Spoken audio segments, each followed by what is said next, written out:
ਓਮ ਸ਼ਾਂਤੀ। ਅੱਜ 17/6/2023 ਦੀ ਬਾਣੀ ਹੈ। ਬਾਬਾ ਆਖਦੇ ਨੇ, ਮਿੱਠੇ ਬੱਚੇ, ਤੁਹਾਨੂੰ ਬਾਪ ਦਾਦਾ ਦੀ ਸ਼੍ਰੀਮਤ ਦੀ ਡਾਇਰੈਕਸ਼ਨ ਤੇ ਚੱਲ ਦੇਹੀ ਅਭਿਮਾਨੀ ਬਣਨਾ ਹੈ। ਚਿੱਤਰ ਨੂੰ ਦੇਖਦੇ ਹੋਏ ਵੀ ਬਚਿੱਤਰ ਬਾਪ ਨੂੰ ਯਾਦ ਕਰਨਾ ਹੈ। ਅੱਜ ਬਾਬਾ ਨੇ ਆਪਣੇ ਬੱਚਿਆਂ ਨੂੰ ਪ੍ਰਸ਼ਨ ਪੁੱਛਿਆ, ਕਿਸ ਇੱਕ ਬਲਿਹਾਰੀ ਦੇ ਕਾਰਨ ਤੁਸੀਂ ਬੱਚੇ ਲੱਕੀ ਸਟਾਰ ਹੋਏ ਹੋ? ਅੱਜ ਬਾਬਾ ਦਾ ਉੱਤਰ ਹੈ, ਪਵਿੱਤਰਤਾ ਦੀ ਬਲਿਹਾਰੀ ਦੇ ਕਾਰਨ ਤੁਸੀਂ ਇਸ ਅੰਤਿਮ ਜਨਮ ਵਿੱਚ ਪਵਿੱਤਰ ਬਣ ਭਾਰਤ ਨੂੰ ਪਵਿੱਤਰ ਬਣਾਉਣ ਦੀ ਸੇਵਾ ਕਰਦੇ ਹੋ। ਇਸ ਲਈ ਤੁਸੀਂ ਲੱਕੀ ਸਟਾਰ, ਦੇਵਤਾਵਾਂ ਤੋਂ ਵੀ ਉੱਚੇ ਹੋ।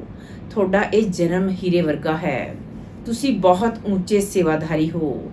ਬ੍ਰਹਮਾ ਦੀ ਆਤਮਾ ਇਸ ਸਮੇਂ ਸ਼੍ਰੀ ਕ੍ਰਿਸ਼ਨ ਤੋਂ ਵੀ ਉੱਚ ਹੈ, ਕਿਉਂਕਿ ਉਹ ਬਾਪ ਦੀ ਬਣੀ ਹੈ। ਸ਼੍ਰੀ ਕ੍ਰਿਸ਼ਨ ਤਾਂ ਪ੍ਰਲਬਧ ਭੋਗਦੇ ਹੈ। ਗੀਤ ਹੈ, ਆਣੇ ਵਾਲੇ ਕੱਲ ਦੀ ਤੁਮ ਤਸਵੀਰ ਹੋ। ਓਮ ਸ਼ਾਂਤੀ। ਬਾਪ ਕਹੇ ਬੱਚਿਆਂ ਪ੍ਰਤੀ, ਬਾਪ ਵੀ ਨਿਰਾਕਾਰ, ਬੱਚੇ ਵੀ ਨਿਰਾਕਾਰ।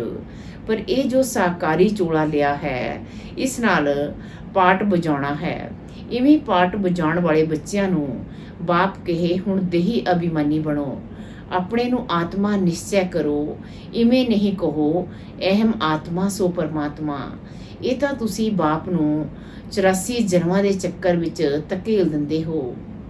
ਖੁਦ ਨੂੰ ਬਾਪ ਸਮਝ 84 ਜਨਮ ਦੇ ਚੱਕਰ ਵਿੱਚ ਪਾ ਦਿੰਦੇ ਹੈ। ਇਹ ਕਹਿਣ ਨਾਲ ਤੁਸੀਂ ਰਸਤਲ ਵਿੱਚ ਚਲੇ ਗਏ ਹੋ।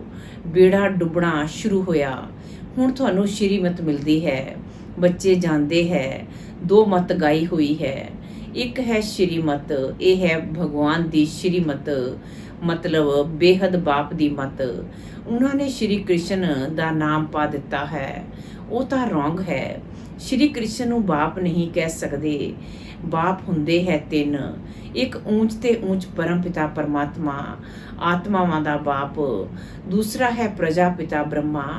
ਇਹਨਾਂ ਨੂੰ ਪਰਮਾਤਮਾ ਨਹੀਂ ਕਹਾਂਗੇ, ਇਹ ਤਾਂ ਪ੍ਰਜਾ ਦਾ ਹੀ ਪਿਤਾ ਹੋ ਗਿਆ।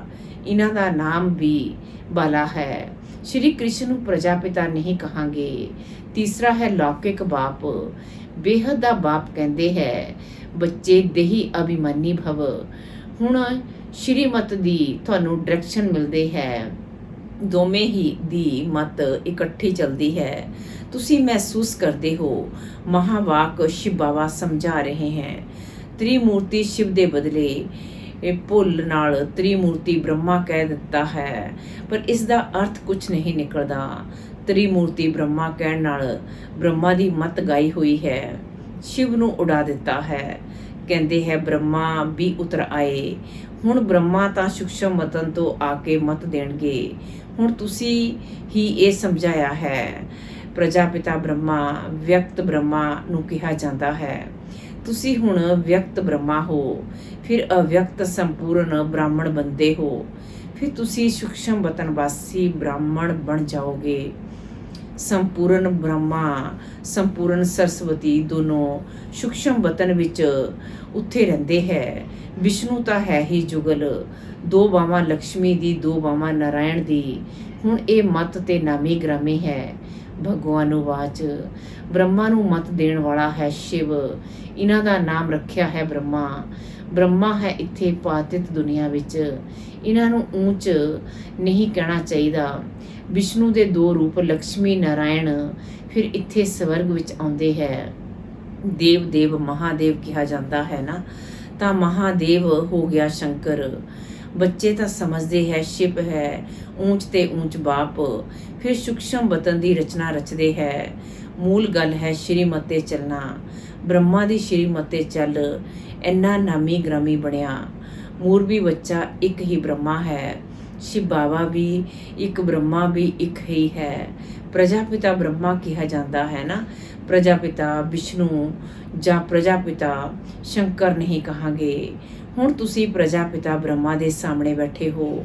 ਬਾਪ ਕਹਿੰਦੇ ਹੈ, ਗ੍ਰਹਸਥ ਵਿਵਹਾਰ ਵਿੱਚ ਰਹਿੰਦੇ ਆਪਣੇ ਨੂੰ ਆਤਮਾ ਨਿਸ਼ਚੈ ਕਰੋ। ਨਿਰੰਤਰ ਮੈਨੂੰ ਯਾਦ ਕਰਨ ਦਾ ਪੁਰਸ਼ਾਰਥ ਕਰੋ। ਫਿਰ ਹੈ ਤਿਆਗ ਦੀ ਗੱਲ। ਗਿਆਨ, ਭਗਤੀ, ਵੈਰਾਗ ਕਹਿੰਦੇ ਹੈ ਨਾ, ਵੈਰਾਗ ਨਾਲ ਤਿਆਗ ਹੁੰਦਾ ਹੈ। ਸੰਨਿਆਸੀ ਪਹਿਲੇ ਵੈਰਾਗ ਦਿਲਵਾਉਂਦੇ ਹੈ ਕਿ ਇਹ ਕਾਗ ਵਿਸ਼ਟਾ ਸਮਾਨ ਸੁਖ ਹੈ। ਇਸ ਲਈ ਅਸੀਂ ਘਰ-ਬਾਰ ਛੱਡਦੇ ਹਾਂ। ਕਹਿੰਦੇ ਵੀ ਹੈ ਕਿ ਭਾਰਤ ਸਤਯੁਗ ਵਿੱਚ ਸਵਰਗ ਸੀ, ਨਰਕ ਵਿੱਚ ਰਹਿਣ ਵਾਲੇ ਕਹਿੰਦੇ ਹੈ ਕਿ ਅਸੀਂ ਸਵਰਗਵਾਸੀ ਸੀ। ਹੁਣ ਤੁਹਾਡੀ ਬੱਚਿਆਂ ਦੀ ਬੁੱਧੀ ਵਿੱਚ ਹੈ ਕਿ ਸਵਰਗ ਵਿੱਚ ਦੇਵੀ ਦੇਵਤਾ ਹੀ ਰਹਿੰਦੇ ਸੀ। ਪ੍ਰਾਚੀਨ ਭਾਰਤ ਵਿੱਚ ਪਿਓਰਿਟੀ, ਪ੍ਰੋਸਪਰਿਟੀ ਸਭ ਸੀ। ਨਰਕਵਾਸੀ ਮਨੁੱਖ ਸਵਰਗ ਸਥਾਪਨ ਕਰਨ ਵਾਲੇ ਬਾਪ ਦੀ ਮਹਿਮਾ ਕਰਦੇ ਹੈ। ਤੁਸੀਂ ਸੁੱਖ ਦੇ ਸਾਗਰ ਹੋ, ਸ਼ਾਂਤੀ ਦੇ ਸਾਗਰ ਹੋ। ਇਸ ਬਾਪ ਤੋਂ ਹੀ ਸੈਕਿੰਡ ਵਿੱਚ ਜੀਵਨ ਮੁਕਤੀ ਦਾ ਵਰਸਾ ਮਿਲਦਾ ਹੈ। ਬਾਬਾ ਘੜੀ ਘੜੀ ਕਹਿੰਦੇ ਹੈ, ਕਿਸੇ ਦੇ ਨਾਲ ਚੱਲ ਰਹੇ ਹੋ, ਸ਼ਿਵ ਬਾਬਾ ਤੋਂ ਹੀ ਵਰਸਾ ਮਿਲਣਾ ਹੈ। ਬੁੱਧੀ ਵਿੱਚ ਸ਼ਿਵ ਬਾਬਾ ਹੀ ਯਾਦ ਰਹੇ, ਉਹਨਾਂ ਤੋਂ ਸਵਰਗ ਦੇ ਅਥਾਹ ਸੁੱਖ ਮਿਲਣਗੇ। ਤੁਸੀਂ ਕਹੋਗੇ ਅਸੀਂ ਸ਼ਿਵ ਬਾਬਾ ਦੇ ਨਾਲ ਚੱਲ ਰਹੇ ਹਾਂ। ਕੋਈ ਨਵਾਂ ਹੋਵੇਗਾ ਤਾਂ ਉਹ ਕਹੇਗਾ ਕਿ ਸ਼ਿਵ ਬਾਬਾ ਦੇ ਤੇ ਨਿਰਾਕਾਰ ਹੈ, ਇਹ ਬ੍ਰਹਮਾ ਹੈ। ਤੁਸੀਂ ਸ਼ਿਵ ਬਾਬਾ ਦੇ ਨਾਲ ਕਿਵੇਂ ਚੱਲ ਰਹੇ ਹੋ? ਵਿਚਿੱਤਰ ਹੈ ਨਾ। ਤੁਸੀਂ ਬੱਚੇ ਜਾਣਦੇ ਹੋ ਅਸੀਂ ਸ਼ਿਵ ਬਾਬਾ ਦੇ सम्मुख ਬੈਠੇ ਹਾਂ।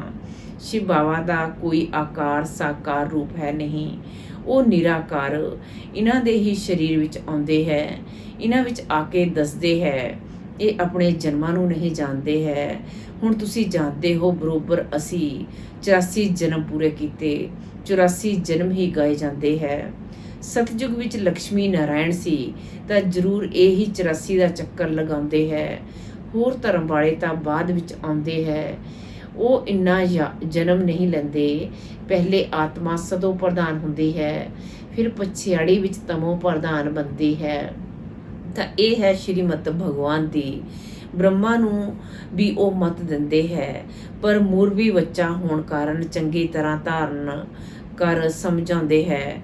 ਕਦੀ ਉਹ ਵੀ ਆ ਕੇ ਸਮਝਾਉਂਦੇ ਹੈ, ਕਦੀ ਇਹ ਬੱਚੇ ਦੇਹੀ ਅਭਿਮਾਨੀ ਭਵ। ਸ਼ਿਵ ਬਾਬਾ ਵੀ ਕਹਿੰਦੇ ਹੈ, ਬ੍ਰਹਮਾ ਵੀ ਕਹਿੰਦੇ ਹੈ ਦੇਹੀ ਅਭਿਮਾਨੀ ਭਵ। ਹੁਣ ਤੁਸੀਂ ਪ੍ਰੈਕਟੀਕਲ ਵਿੱਚ सम्मुख ਬੈਠੇ ਹੋ, ਉਹ ਹੈ ਵਿਚਿੱਤਰ, ਤੁਸੀਂ ਹੋ ਚਿੱਤਰ ਵਾਲੇ। ਸਭ ਨੂੰ ਕਹਿੰਦੇ ਹੋ, ਹੇ ਭਾਈ, ਹੇ ਆਤਮਾਓ, ਬਾਪ ਨੂੰ ਯਾਦ ਕਰੋ। ਆਤਮਾਵਾਂ ਨਾਲ ਗੱਲ ਕਰਦੇ ਹੈ, 1-2 ਨੂੰ ਸਾਵਧਾਨ ਕਰ, 29 ਨੂੰ ਪਾਓ। ਇਹ ਬ੍ਰਹਮਾ ਦੇ ਤਨ ਦੁਆਰਾ ਬਾਪ ਕਹਿੰਦੇ ਹੈ, ਮੈਨੂੰ ਬਾਪ ਨੂੰ ਯਾਦ ਕਰਨ ਨਾਲ ਸਵਰਗ ਦਾ ਵਰਸਾ ਮਿਲੇਗਾ। ਇਹਨਾਂ ਭੂਤਾਂ ਦੇ ਵਸ਼ ਨਹੀਂ ਹੋਣਾ। ਪਹਿਲੇ ਨੰਬਰ ਹੈ ਆਸ਼ੁੱਧ ਹੰਕਾਰ। ਬੋਡੀ ਕੌਨਸ਼ੀਅਸਨੈਸ ਛੱਡ ਦਵੋ, ਸੋਲ ਕੌਨਸ਼ੀਅਸ ਬਣੋ। ਭਰਾ ਹੈ ਤਾਂ ਜ਼ਰੂਰ ਬਾਪ ਹੀ ਹੋਵੇਗਾ। ਬ੍ਰਦਰ ਸਿਸਟਰਸ ਦਾ ਬਾਪ ਹੋ ਗਿਆ ਬ੍ਰਹਮਾ। ਬ੍ਰਦਰ ਸਭ ਬਾਪ ਹੈ ਨਿਰਾਕਾਰ, ਇਹ ਹੈ ਸਾਕਾਰ। ਅਸੀਂ ਸਭ ਅਸਲ ਹੈ ਨਿਰਾਕਾਰੀ। ਫਿਰ ਪਾਠ ਵਜਾਉਣ ਆਉਂਦੇ ਹਾਂ, ਇਹ ਸ਼੍ਰੀ ਸ਼ਿਵ ਭਗਵਾਨੂ ਵਾਚ। ਸ਼੍ਰੀ ਕ੍ਰਿਸ਼ਨ ਦੀ ਆਤਮਾ ਤਾਂ ਸਤਯੁਗ ਵਿੱਚ ਸੀ। ਪ੍ਰਾਪਤੀ ਉਹ ਇਸ 84ਵੇਂ ਜਨਮ ਵਿੱਚ ਬਾਪ ਦੀ ਆ ਕੇ ਬਣੀ ਹੈ। ਤਾਂ ਸ਼੍ਰੀ ਕ੍ਰਿਸ਼ਨ ਦੀ ਆਤਮਾ ਤੋਂ ਹੀ ਇਹ ਵਧਿਆ ਹੋਈ, ਨਾ ਕਿ ਕਿਉਂਕਿ ਇਸ ਸਮੇਂ ਸੇਵਾ ਕਰਦੇ ਹੈ। ਸ਼੍ਰੀ ਕ੍ਰਿਸ਼ਨ ਦੀ ਆਤਮਾ ਤਾਂ ਸਿਰਫ ਪ੍ਰਲਬਧ ਭੋਗੇਗੀ।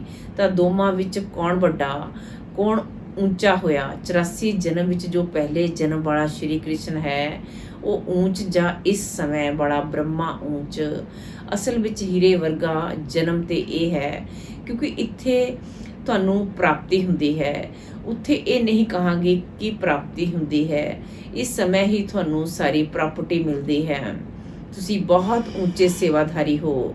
ਤੁਸੀਂ ਭਾਰਤ ਨੂੰ ਸਵਰਗ, ਪਾਤਿਤ ਨੂੰ ਪਾਵਨ ਬਣਾ ਕੇ ਫਿਰ ਇਸ ਤੇ ਰਾਜ ਕਰਨ ਵਾਲੇ ਹੋ। ਤੁਸੀਂ ਹੋ ਲੱਕੀ ਸਟਾਰ, ਤਾਂ ਹੀ ਤੇ ਸਭ ਮਾਥਾ ਟੇਕਦੇ ਹੈ ਨਾ। ਇਹ ਸਾਰੀ ਪਵਿੱਤਰਤਾ ਦੀ ਬਲਿਹਾਰੀ ਹੈ।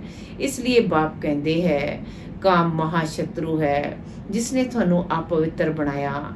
ਉਹਨਾਂ ਨੂੰ ਜਿੱਤੋ। ਮੁਝ ਸਰਵ ਸ਼ਕਤੀਮਾਨ ਦੇ ਨਾਲ ਜਿੰਨਾ ਜੋਗ ਲਗਾਓਗੇ ਉਨਾ ਪਵਿੱਤਰ ਹੁੰਦੇ ਜਾਓਗੇ। ਤੁਸੀਂ 63 ਜਨਮ ਵਿਸ਼ਵ ਸਾਗਰ ਵਿੱਚ ਗੋਤੇ ਖਾਦੇ ਹੈ। ਹੁਣ ਇਹ ਤੁਹਾਡਾ ਅੰਤਿਮ ਜਨਮ ਹੈ। ਅਜ਼ਾਮਿਲ ਵਰਗੇ ਪਾਪੀ ਗਾਏ ਹੋਏ ਹੈ। ਸਤਯੁਗ ਵਿੱਚ ਹੈ ਹੀ ਪਵਿੱਤਰਤਾ, ਪਾਵਨ ਧਰਮ, ਸदैव ਸੁੱਖ ਹੀ ਸੁੱਖ ਰਹਿੰਦਾ ਹੈ। ਇੱਥੇ ਤਾਂ ਹੈ ਪਾਤਿਤ ਸੰਨਿਆਸੀ ਪਹਿਲੇ ਸਤੋ ਪ੍ਰਧਾਨ ਸੀ ਤਾਂ ਬਹੁਤ ਤਿੱਖੇ ਸੀ। ਕਿੱਥੇ ਵੀ ਜੰਗਲਾਂ ਵਿੱਚ ਉਹਨਾਂ ਨੂੰ ਭੋਜਨ ਮਿਲਦਾ ਸੀ। ਮਾਇਆ ਦਾ ਰਾਜ ਸ਼ੁਰੂ ਹੁੰਦਾ ਹੈ ਦੁਆਪਰ ਤੋਂ। 5 ਵਿਕਾਰਾਂ ਰੂਪੀ ਰਾਵਣ ਦਾ ਰਾਜ ਆਧਾ ਕਲਪ ਚੱਲਦਾ ਹੈ। ਮਨੁੱਖ ਸਮਝਦੇ ਨਹੀਂ ਕਿ ਪਾਤਿਤ ਪਾਵਨ ਕੌਣ, ਗੰਗਾ ਨੂੰ ਹੀ ਪਾਤਿਤ ਪਾਵਨ ਕੌਣ, ਗੰਗਾ ਨੂੰ ਹੀ ਪਾਤਿਤ ਪਾਵਨ ਸਮਝ ਲਿਆ ਹੈ। ਪਰਮਾਤਮਾ ਨੂੰ ਜਾਣਦੇ ਹੀ ਨਹੀਂ। ਕਹਿ ਦਿੰਦੇ ਹੈ ਕਿ ਪਰਮਾਤਮਾ ਅਤੇ ਉਹਨਾਂ ਦੀ ਰਚਨਾ ਬੇਅੰਤ ਹੈ। ਸਤਯੁਗ ਦੀ ਉਮਰ ਲੱਖਾਂ ਵਰੇ ਹੈ। ਜੇਕਰ ਇਵੇਂ ਹੁੰਦਾ ਤਾਂ ਦੇਵਤਾ ਧਰਮ ਵਾਲਿਆਂ ਦੀ ਸੰਖਿਆ ਜ਼ਿਆਦਾ ਹੋਣੀ ਚਾਹੀਦੀ ਹੈ। ਹੁਣ ਤਾਂ ਕ੍ਰਿਸਚਨ ਲੋਕ ਜੋ ਬਾਅਦ ਵਿੱਚ ਆਏ ਉਹਨਾਂ ਦੀ ਸੰਖਿਆ ਜ਼ਿਆਦਾ ਹੋ ਗਈ ਹੈ।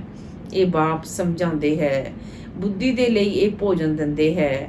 ਤੁਹਾਡੀ ਬੁੱਧੀ ਹੁਣ ਕਿੰਨਾ ਕੰਮ ਕਰਦੀ ਹੈ। ਮਨੁੱਖਾਂ ਦੀ ਬੁੱਧੀ ਹੁਣ ਕੰਮ ਨਹੀਂ ਕਰਦੀ। ਰਚਤਾ ਅਤੇ ਰਚਨਾ ਦੇ ਆਦਿ ਮਧਿਅੰਤ ਨੂੰ ਜਾਣਨ ਦਾ ਤਾਲਾ ਬੰਦ ਹੈ। ਉਹਨਾਂ ਦਾ ਹੈ ਹੱਦ ਦਾ ਸੰਨਿਆਸ ਹਠ ਯੋਗ, ਤੁਹਾਡਾ ਹੈ ਬੇਹੱਦ ਦਾ ਸੰਨਿਆਸ ਰਾਜਯੋਗ। ਤੁਸੀਂ ਰਾਜਾਵਾਂ ਦਾ ਰਾਜਾ ਸਵਰਗ ਦੇ ਮਾਲਿਕ ਬੰਦੇ ਹੋ। ਇਸ ਸਮੇਂ ਜੋ ਪਾਤਿਤ ਹੈ ਉਹ ਥੋੜੇ ਹੀ ਇਹ ਰਾਜ ਦੱਸਣਗੇ। ਗੀਤਾ ਸੁਣਾਉਂਦੇ ਹੈ 18 ਅਧਿਆਏ ਦਾ ਕਿੰਨਾ ਲੰਬਾ ਅਰਥ ਬੈਠ ਨਿਕਾਲਦੇ ਹੈ। ਕਿੰਨੀਆਂ ਗੀਤਾਵਾਂ ਬਣਾਈਆਂ ਹੈ, ਸਭ ਦੀ ਆਪਣੀ ਆਪਣੀ ਮਤ ਹੈ। ਗੀਤਾ ਨੂੰ ਸਮਝ ਨਹੀਂ ਸਕਦੇ। ਸ਼੍ਰੀ ਕ੍ਰਿਸ਼ਨ ਭਗਵਾਨ ਹੀ ਨਹੀਂ, ਫਿਰ ਗੀਤਾ ਨੂੰ ਸਮਝਣ ਕਿਵੇਂ? ਕੁਝ ਵੀ ਸਮਝਦੇ ਨਹੀਂ। ਹੁਣ ਤੁਸੀਂ ਜਾਣਦੇ ਹੋ ਉਹ ਸਭ ਹੈ ਹੀ ਭਗਤੀ ਮਾਰਗ ਦੇ 5 ਤੱਤਵਾਂ ਦੇ ਅਜ਼ਾਮਿਲ ਵਰਗੇ ਪਾਪੀ ਬਣਾ ਦਿੱਤਾ ਹੈ। ਨੰਬਰਵਾਰ ਤਾਂ ਹੁੰਦੇ ਹੀ ਹੈ, ਇੱਕ ਵਰਗੇ ਤਾਂ ਹੁੰਦਾ ਨਹੀਂ। ਸਮਝਾਇਆ ਜਾਂਦਾ ਹੈ ਭਗਵਾਨ ਇੱਕ ਹੈ। ਉਹ ਆ ਕੇ ਰਾਜਯੋਗ ਸਿਖਾਉਂਦੇ ਹੈ। ਲਕਸ਼ਮੀ ਨਾਰਾਇਣ ਅਤੇ ਉਹਨਾਂ ਦੀ ਡਾਇਨੈਸਟੀ ਤਮੋ ਪ੍ਰਧਾਨ ਤੋਂ ਸਤੋ ਪ੍ਰਧਾਨ ਬਣ ਰਹੀ ਹੈ। ਵਰਲਡ ਦੀ ਹਿਸਟਰੀ ਜੀਓਗ੍ਰਾਫੀ ਫਿਰ ਤੋਂ ਰਿਪੀਟ ਹੋਣੀ ਹੈ। ਪਹਿਲੇ ਤੇ ਨਿਸ਼ਚੈ ਚਾਹੀਦਾ ਹੈ ਬਾਬਾ, ਬਸ ਹੁਣ ਤਾਂ ਤੁਹਾਡੀ ਹੀ ਸ਼੍ਰੀਮਤ ਤੇ ਚੱਲਾਂਗੇ। ਤੁਸੀਂ ਬੱਚਿਆਂ ਦੀ ਤਕਦੀਰ ਜਗ ਰਹੀ ਹੈ। ਤੁਸੀਂ ਵਿਸ਼ਵ ਦੇ ਮਾਲਿਕ ਬੰਦੇ ਹੋ। ਹੋਰ ਸਭ ਦੀ ਤਕਦੀਰ ਸੁੱਤੀ ਹੋਈ ਹੈ, ਬਹੁਤ ਦੁਖੀ ਹੈ। ਅਸੀਂ ਸੰਤਾਨ ਭਾਰਤ ਸਵਰਗ ਦੀ ਹੁਣ ਨਹੀਂ ਹੈ। ਤਮੋ ਪ੍ਰਧਾਨ ਪਾਤਿਤ ਬਣ ਗਏ। ਪਾਤਿਤ ਪਾਵਨ ਪਰਮਾਤਮਾ ਨੂੰ ਕਿਹਾ ਜਾਂਦਾ ਹੈ। ਸਵਰਗ ਵਿੱਚ ਸਭ ਦੀ ਜੋਤੀ ਜਗੀ ਰਹਿੰਦੀ ਹੈ। ਦੀਪਮਾਲਾ ਕਰਦੇ ਹੈ, ਹੁਣ ਤਾਂ ਉਜਾਈ ਹੋਈ ਮਾਲਾ ਹੈ। ਬਾਪ ਕਹਿੰਦੇ ਹੈ ਇਹ ਮੇਰੀ ਆਤਮਾਵਾਂ ਦੀ ਮਾਲਾ ਹੈ। ਪਹਿਲੇ ਆਤਮਾਵਾਂ ਦੀ ਮਾਲਾ ਬਣਾਉਂਦਾ ਹਾਂ, ਫਿਰ ਵਿਸ਼ਨੂੰ ਦੀ ਮਾਲਾ ਬਣਾਉਂਦਾ ਹਾਂ। ਸ਼ਿਵ ਬਾਬਾ ਬਣਾਉਂਦੇ ਹੈ ਬ੍ਰਹਮਾ ਦੁਆਰਾ। ਇਹ ਵੀ ਸਮਝਾਇਆ ਹੈ ਬ੍ਰਾਹਮਣਾਂ ਦੀ ਮਾਲਾ ਨਹੀਂ ਬਣ ਸਕਦੀ, ਕਿਉਂਕਿ ਕਦੀ ਆਸਮਾਨ ਤੇ ਚੜ੍ਹਦੇ ਰਹਿੰਦੇ, ਕਦੀ ਥੱਲੇ ਡਿੱਗਦੇ ਰਹਿੰਦੇ। ਨਿਸ਼ਚੈ ਬੁੱਧੀ ਤੋਂ ਬਦਲ ਸੰਸ਼ੈ ਬੁੱਧੀ ਬਣ ਜਾਂਦੇ ਹੈ। ਅੱਜ ਪੱਕੇ ਬ੍ਰਾਹਮਣ ਹੈ, ਹੋਰਨਾਂ ਨੂੰ ਖੁਦ ਆਪਣੇ ਵਰਗਾ ਬਣਾਉਂਦੇ ਹੈ, ਕੱਲ ਸ਼ੂਦਰ ਬਣ ਜਾਂਦੇ ਹੈ। ਇਸ ਲਈ ਸ਼ਿਵ ਬਾਬਾ ਕਹਿੰਦੇ ਹੈ ਬ੍ਰਾਹਮਣਾਂ ਦੀ ਮਾਲਾ ਬਣ ਨਹੀਂ ਸਕਦੀ। ਤੁਸੀਂ ਪੁਰਸ਼ਾਰਥ ਕਰਦੇ ਹੋ ਰੁਦਰ ਬਣਾਂਗੇ, ਇਸ ਲਈ ਯੋਗ ਲਗਾਉਣਾ ਹੈ। ਕੰਮ ਪੂਰਾ ਹੋਵੇਗਾ ਤਾਂ ਬੁੱਧੀ ਰੂਪੀ ਬਰਤਨ ਪਵਿੱਤਰ ਹੋਵੇਗਾ, ਤਾਂ ਧਾਰਨਾ ਵੀ ਹੋਵੇਗੀ। ਬਾਪ ਨੂੰ ਯਾਦ ਕਰਨ ਨਾਲ ਤੁਸੀਂ ਵਰਸਾ ਲੈਂਦੇ ਹੋ। ਤੁਹਾਡੀ ਅੱਖ ਵਰਸੇ ਵਿੱਚ ਚਲੀ ਜਾਂਦੀ ਹੈ। ਲੌਕਿਕ ਬਾਪ ਦੇ ਬੱਚਿਆਂ ਦੀ ਵੀ ਵਰਸੇ ਤੇ ਨਜ਼ਰ ਰਹਿੰਦੀ ਹੈ ਨਾ। ਕਈ ਬੱਚੇ ਕਹਿੰਦੇ ਹੈ ਇਹ ਬੁੱਢਾ ਕਦੋਂ ਮਰੇਗਾ ਤਾਂ ਸਾਨੂੰ ਮਲਕੀਅਤ ਮਿਲੇਗੀ। ਕਈ ਬਾਪ ਇਵੇਂ ਦੇ ਮਨਹੂਸ ਹੁੰਦੇ ਹੈ ਜੋ ਬੱਚਿਆਂ ਨੂੰ ਕੁਝ ਦਿੰਦੇ ਹੀ ਨਹੀਂ, ਇਸਤਰੀ ਨੂੰ ਘਰ ਖਰਚ ਵੀ ਨਹੀਂ ਦਿੰਦੇ। ਬਾਪ ਕਹਿੰਦੇ ਹੈ ਕਿ ਮੂਲ ਗੱਲ ਹੈ ਨਿਸ਼ਚੈ ਬੁੱਧੀ ਬਣੋ। ਤੁਸੀਂ ਬਚਿੱਤਰ ਦਾ ਹੱਥ ਫੜ ਲਿਆ ਹੈ। ਇਸ ਚਿੱਤਰ ਦੁਆਰਾ ਕਹਿੰਦੇ ਹੈ ਮੈਨੂੰ ਯਾਦ ਕਰੋ। ਤੁਹਾਡੀ ਜਿੰਨ ਵਰਗੀ ਬੁੱਧੀ ਹੋਣੀ ਚਾਹੀਦੀ ਹੈ। ਸ਼ਿਵ ਬਾਬਾ ਪਰਮਧਾਮ ਵਿੱਚ ਰਹਿੰਦਾ ਹੈ। ਹੁਣ ਸ਼ਿਵ ਬਾਬਾ ਮਧੂਬਨ ਵਿੱਚ ਮੁਰਲੀ ਚਲਾਉਂਦੇ ਹੋਣਗੇ। ਘੜੀ ਸ਼ਿਵ ਬਾਬਾ ਨੂੰ ਯਾਦ ਕਰਨਾ ਪਏ। ਹੁਣ ਤੁਸੀਂ ਇੱਥੇ ਬੈਠੇ ਹੋ, ਉਹੀ ਕਹਿੰਦੇ ਹੈ ਮਮੇਕਮ ਯਾਦ ਕਰੋ, ਤਾਂ ਤੁਸੀਂ ਮੇਰੀ ਮਾਲਾ ਦਾ ਦਾਣਾ ਬਣ ਜਾਓਗੇ। ਇਹ ਹੈ ਰੁਦਰ ਗਿਆਨ ਯੱਗ।